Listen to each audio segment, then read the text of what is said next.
Tufanyia wa mama. Hatui tena weusi ngo, tunazidi kuwa weupe kwa moto aliesi.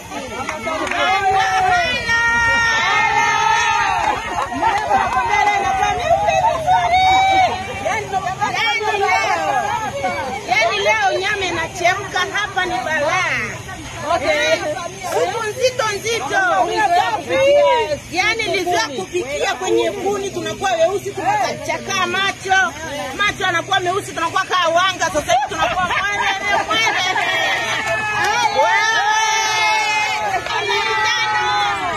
Okay, lakini pia leo tunazungumzia na kuunga mkono mama yetu Dr. Samia Suluhu Hassan, Rais wa Jamhuri ya Muungano wa Tanzania.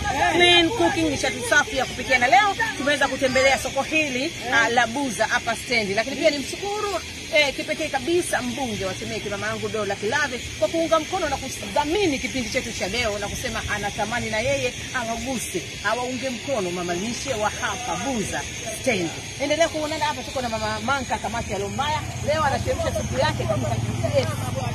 Ameachana na matumizi ya nishati chafu.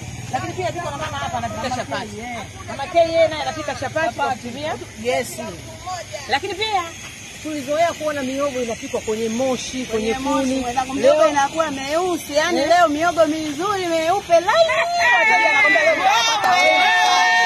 Hakuna, yani ni mama Samia yuko juu kabisa. Mama Samia oye. Namshukuru sana. Tunapozungumzia kamati ya Lombaya mama Manka, nishati safi ya kupikia. Kwako wewe ili swala kwanza ulipokuwa unatumia mkaa, ulipata matatizo gani? Kwanza tunapata hasara. Kwa sababu mkaa ni bei ghali. Tunanunua kipimo ni 2,000 alafu mkaa utoshi.